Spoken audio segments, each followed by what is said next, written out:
विश्रामपुर, जनकपुर, गणेशपुर, ये तीनों गांव में 4500 की जनसंख्या है, जिसमें एक भी हिंदू, एक भी सनातनी नहीं है, केवल और केवल ईसाई भरे हैं वहां। जरा पता कीजिएगा उस जगह के बारे में। लोग हत्यारों को फांसी मत मांगो, खुद उनकी हत्या करो और अपने लिए फांसी मांगो। क्रिश्चियन बहनों की और क्रिश्चियन माताओं की इज्जत उतारने की बात कर रहे हैं और ये कर रहे हैं। मेरा सोशल मीडिया अकाउंट आप सभी के समक्ष है। समस्त को प्रभु जीशुख्रीष्ट नाम रे मोर आंतरिक नमस्कार। प्रिय भाई एवं भौणी माने गोटे अति सांघातिक खबर आसिक पहुँची। जो सनातनी धर्मी माने धर्मर लोक माने से माने भावती जे आमे होचु धर्म रक्षक जो मैंने कहते आमे धर्म को रक्षा करुचु से माने एक बहुत बड़ घृणाजनक माने नीच माने निंदनीय गोटे काम करने जाउछन्ते। आ सेटा होची कोन जानिचंती, मो बिल्कुल फेक न्यूज मो कहू नाही, आउ एटा रियल माने सत्य विषय मो आपन को जनाउची। जदि आपण उड़िया बुझुथांती आउ आपण जदि छत्तीसगढ़ बासिंदा जदि हेइथांते तबे आपण टिके सावधान थिबे, कारण ए विधर्मी माने किछि भी मान करि पारंती। मो समस्त को विधर्मी बोली कहू नाही, कारण आमर हिंदू भाई भौणी मानक मध्यरे अनेक भल लोक माने मत अछंती, जो माने कि ख्रिस्टियानिटी को बुझा माने बुझंती, आमर सहित मिलीमिशे से माने चलंती। आ मु समान के विषय कहू नाही, मु सही सनातनी मानक विषय कहू अछि जो माने एक बहुत बड़ प्लान करिसंती। आ समान प्लान करिसंती एई 2025 मसिया मार्च मास 1 तारिख दिन से माने 3टी गाँव को से माने अटैक करिवे, आक्रमण करिवे। छत्तीसगढ़ 3टी गाँव को से माने अटैक करिवे। माने गुटे होची जनकपुर, आ गुटे होची विश्रामपुर, आ गुटे होची गणेशपुर। ए 3टी माने गाँव को से आक्रमण करिवे। कहीं आक्रमण करिवे? कारण ये 3टी जाक गाँ होची संपूर्ण रूपे ख्रिस्टियन गाँ। ए 3टी गाँव रे जने भी सनातनी बा जने भी हिंदू धर्मर लोक नाहंती, सेठी समस्ते ख्रिस्टियन लोक मान अछंती। तेणु एमाने हिंसात्मक भाव मनरे हिंसार भावना रखिकी एमान कौन करिवे, प्राय अनेक संख्यार जीवे, प्राय 5000 6000 लोक जीवे।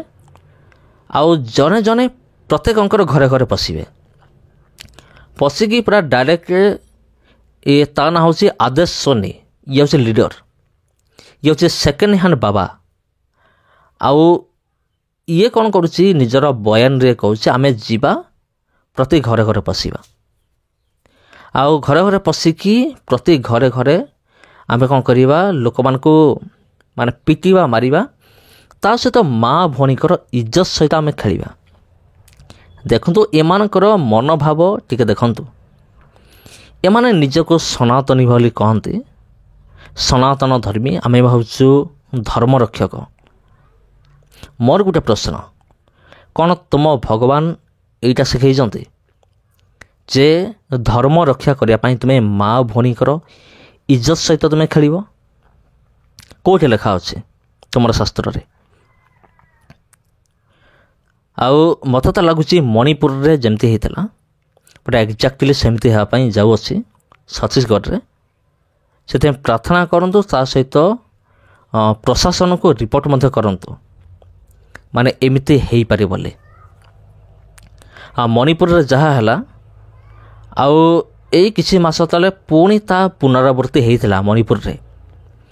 जो माने कट्टर हिंदू जो माने आ समान कौन करथिले ना, पुणी थे आक्रमण कर आरंभ कर देथिले, किंतु राष्ट्रपतिंकर शासन बल रे सेटा दबीगला, आउ आग को जाई पाला नहीं। से परमेश्वर को धन्यवाद दिए कि छत्तीसगढ़ विषय जो गोटे एमती न्यूज आसूची एटा 100% सत अटे।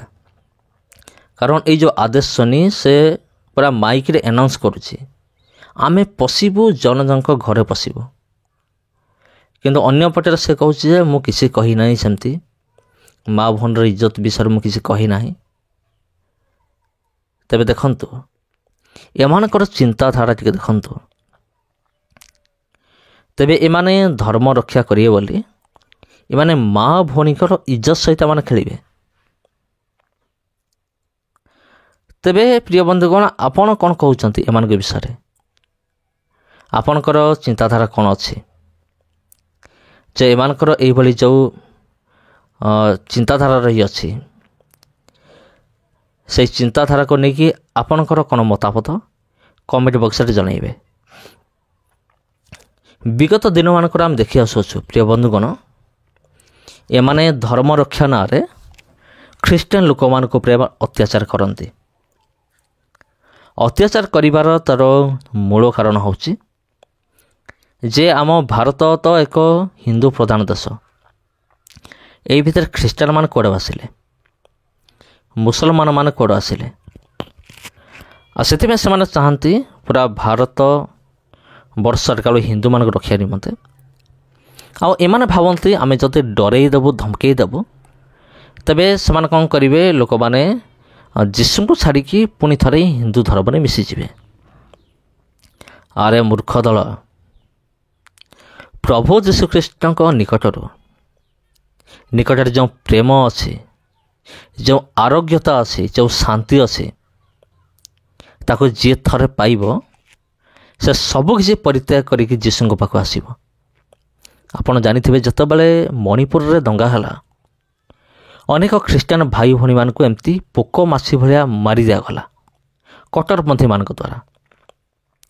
ଆଉ ଲୋକମାନେ ନିଜ ଘର ଛାଡ଼ିକି, ଘର ତ ଭାଙ୍ଗି ଦିଆଗଲା, ଜଙ୍ଗଲରେ ମାନେ ଥଣ୍ଡା କାକରରେ ପଡ଼ିକି ସେମାନେ ରହୁଥିଲେ। ନିଜର ପରିବାରକୁ ନେଇକି, ଛୋଟ ଛୋଟ ପିଲାଙ୍କୁ ନେଇକି ମାନେ କେମିତି ଅବସ୍ଥାରେ ଥିବେ। ଆଉ ଯଦି ପ୍ରକୃତରେ ପ୍ରଭୁ ଯୀଶୁଖ୍ରୀଷ୍ଟଙ୍କ ଠାରୁ ସେମିତି କିଛି ସେମାନେ ପାଇନଥାନ୍ତେ, ଆଉ ସେମାନେ ସାଙ୍ଗେ ସାଙ୍ଗେ ସେମାନେ କ'ଣ କରିଥାନ୍ତେ, ଯୀଶୁଙ୍କୁ ପରିତ୍ୟାଗ କରିଦେଇକି ସାଙ୍ଗେ ସାଙ୍ଗେ କହିଥାନ୍ତେ ହଁ ଆମେ ହିନ୍ଦୁ ହୋଇଯିବୁ, ପୁଣି ଥରେ ଆମେ ସନାତନୀ ହୋଇଯିବୁ। କିନ୍ତୁ ସେମିତି ତ କିଛି ହେଲା ନାହିଁ। ଆଉ ସେମାନେ ଭାବିଲେ ଆମ ଘର ଯାଉ ପଛେ ଯାଉ, ଆମର ଜାଗା ଯାଉ, ଆମର ଜୀବନ ବି ଚାଲିଯାଉ, ତଥାପି ଆମେ ଯୀଶୁଙ୍କୁ ଆମେ ଛାଡ଼ିବୁ ନାହିଁ। ୟାକୁ କହନ୍ତି ଖ୍ରୀଷ୍ଟିଆନ, ପ୍ରକୃତ ଖ୍ରୀଷ୍ଟିଆନ। ଆଉ ଏଇ କଥାକୁ ତ ଏଇ ବିଧର୍ମୀମାନେ ବୁଝିପାରିବେ ନାହିଁ। ଏମାନେ ବୁଝିପାରିବେ କି? ଏଭଳି ଯେ ବିଧର୍ମୀମାନେ ଅଛନ୍ତି ଏ କଥାକୁ ବୁଝିପାରିବେ ନାହିଁ ଯେ ଖ୍ରୀଷ୍ଟିଆନ ଲୋକମାନେ କାହିଁକି ସେମାନେ ଯୀଶୁଙ୍କ ପାଖକୁ ଆସିଲା ପରେ ସେମାନେ ପୁଣି ଥରେ ସେମାନେ ଫେରି ଯାଉନାହାନ୍ତି କାହିଁକି? ଅନେକ ଅଛନ୍ତି ଫେରି ଯାଉଛନ୍ତି ଯେଉଁମାନେ କି ନିଜର ସ୍ୱାର୍ଥ ପାଇଁ ଆସିଥିବେ, କିଛି ପାଇବା ଆଶାରେ ଆସିଥିବେ, ସେମାନେ ଫେରିଯିବେ। କିନ୍ତୁ ପ୍ରକୃତ ଖ୍ରୀଷ୍ଟିଆନ କେବେ ଫେରିବ ନାହିଁ। ବର୍ତ୍ତମାନ ଯେଉଁ ପ୍ରିୟ ବନ୍ଧୁଗଣ ଗୋଟେ ଫିଲ୍ମ ବାହାରିଛି ସନାତନୀ କର୍ମ ହିଁ ଧର୍ମ, ୟାକୁ ନେଇକି ପୁରା ଟ୍ରେଣ୍ଡିଂ ଚାଲିଛି ବର୍ତ୍ତମାନ ଓଡ଼ିଶାରେ। ତାକୁ ନେଇକି ସବୁଆଡ଼େ ଚର୍ଚ୍ଚା, ବହୁତ ଆଡ଼େ ବିରୋଧ ହେଉଛି ସନାତନୀ କର୍ମ ହିଁ ଧର୍ମ ସେ ଫିଲ୍ମକୁ ନେଇକି। ତେବେ ଏଇ ଯେଉଁ ଫିଲ୍ମ ତିଆରି କରାଗଲା, କରାଗଲା ଏ ଫିଲ୍ମରେ କୌଣସି ବି ସତ୍ୟତା ଦେଖାଗଲା ନାହିଁ, ଯେଉଁଟାକି ଏଇଭଳି ବିଧର୍ମୀମାନେ ଦୋଷାରୋପ ଲଗାନ୍ତି। ସେଠି ଦର୍ଶାଯାଇଛି ଯେ କ'ଣ ପାଷ୍ଟର ଆଦିବାସୀମାନଙ୍କର ଜମିକୁ ହଡ଼ପ କରୁଛି, ନିଜ ନାଁରେ କରାଉଛି। କିନ୍ତୁ ଆମର ଯଦି ଦେଶର ଆଇନ କାନୁନ ଆମେ ଦେଖିବା, ଆଇନ କାନୁନରେ ହିଁ ସେମିତି ବ୍ୟବସ୍ଥା ନାହିଁ, ଜଣେ କରିପାରିବ ନାହିଁ। ଜଣେ ଆଦିବାସୀ ନିଜର ଜମିକୁ ଜଣେ ଜେନେରାଲ ନାଁରେ କେବେ ମଧ୍ୟ ଲେଖାଇ ପାରିବ ନାହିଁ, ତା ନାଁରେ କରିପାରିବ ନାହିଁ, ସେମିତି ନିୟମ ନାହିଁ। ତେବେ ଏଇ କନସେପ୍ଟ ସେମାନେ ଆଣିଲେ କେଉଁଠୁ? ଏ ସମସ୍ତ ବିଷୟ ହେଉଛି ସେମାନଙ୍କର ମନଗଢ଼ା କାହାଣୀ। କେବଳ ମନରୁ ସେମାନେ ଭାବିକି ଲେଖିଛନ୍ତି, କେବଳ ଖ୍ରୀଷ୍ଟିଆନିଟିକୁ ଟାର୍ଗେଟ୍ କରିବା ପାଇଁ। ଏମାନେ ସିନା କହୁଛନ୍ତି ଆମେ କାହାକୁ ଟାର୍ଗେଟ୍ କରିନୁ, କିନ୍ତୁ ପ୍ରକୃତରେ ଆପଣ ଦେଖନ୍ତୁ ସେ ଫିଲ୍ମର ଟ୍ରେଲରଟାକୁ ଟିକେ ଦେଖନ୍ତୁ, ପୁରାପୁରି ଖ୍ରୀଷ୍ଟିଆନିଟିକୁ ବଦନାମ କରିବା ନିମନ୍ତେ ଆଉ ସେଇ ଫିଲ୍ମଟା ତିଆରି କରାଯାଇଛି। ତେବେ ପ୍ରିୟ ବନ୍ଧୁ କ'ଣ ଏ ବିଷୟକୁ ନେଇକି ଆପଣଙ୍କର ମତାମତ କ'ଣ?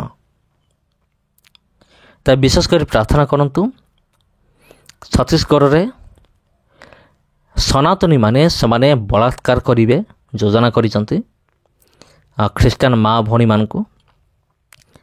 ଆଉ ପ୍ରତି ଘରର ପଶିକି ସେମାନେ ଏସବୁ କରିବେ। କ'ଣ କ'ଣ କରିବେ କେଜାଣି ତାହା ପରମେଶ୍ୱରଙ୍କୁ ଜଣା। ଆଉ ଅନେକ ତାଡ଼ନା ହେବାର ସମ୍ଭାବନା ଅଛି। ଏ 3ଟା ଗାଁକୁ ସେମାନେ ଟାର୍ଗେଟ୍ କରିଛନ୍ତି, ପୁରା ଟାର୍ଗେଟ୍ ରଖିଛନ୍ତି। ମାର୍ଚ୍ଚ ମାସ 1 ତାରିଖ ଦିନ ଏଇ 2025 ମସିହା। ସେଥିପାଇଁ ସେ ଛତିଶଗଡ଼ ଜିଲ୍ଲା ପାଇଁ ପ୍ରାର୍ଥନା କରନ୍ତୁ।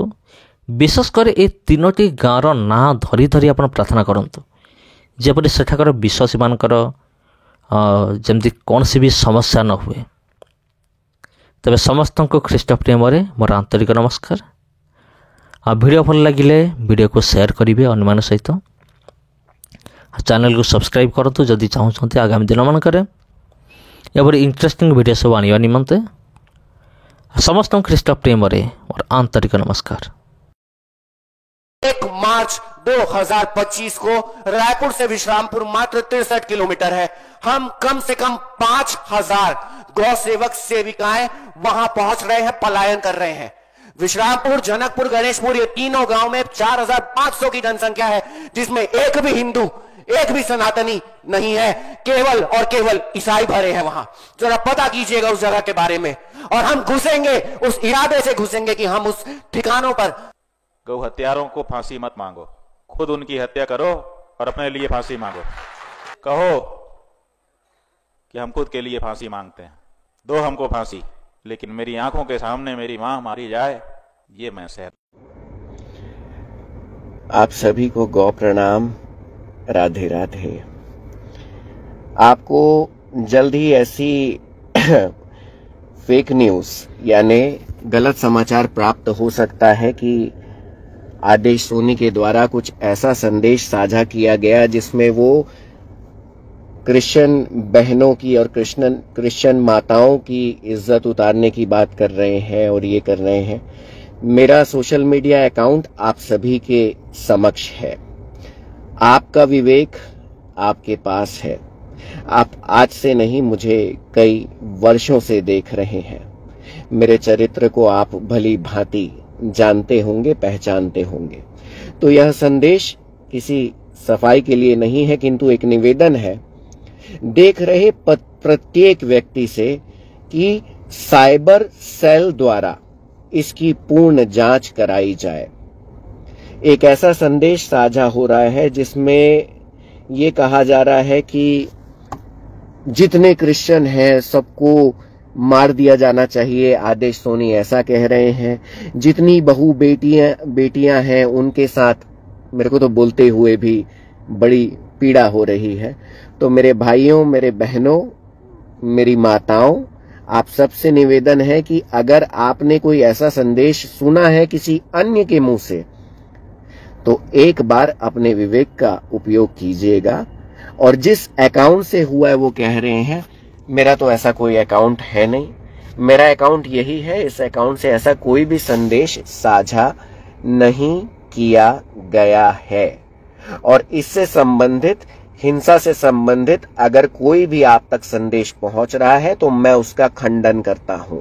और अगर मेरे संदेश, पुराने संदेश, वैसे तो मुझे दोहराने की आवश्यकता नहीं, आप स्क्रॉल करेंगे तो सबसे ऊपर हमने जो संदेश साझा किया है, मैंने और हमारे गौ सेवा साथियों ने, मुझे पुनः दोहराने में कोई समस्या नहीं।